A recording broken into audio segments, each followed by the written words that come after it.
Hello. Today I'm going to show you how to open and how to close your car hood of your Renault Clio 3. Oh, have a look at the driver's side door.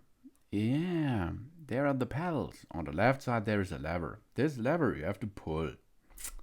Job's done. Now, let's get in front of the car, and there we can see the brand, the logo of Renault, and above there, a little bit left side, there is a lever which we are going to use.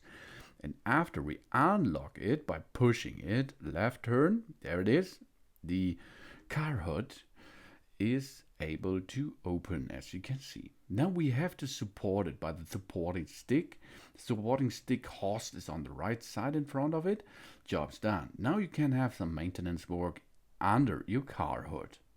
If you've finished your job, then remove the supporting stick and let the car hood smash into the lock about 20 centimeters above. Thanks for watching. Please subscribe me and give me positive feedback, and I hope to see you again on my channel. Soon.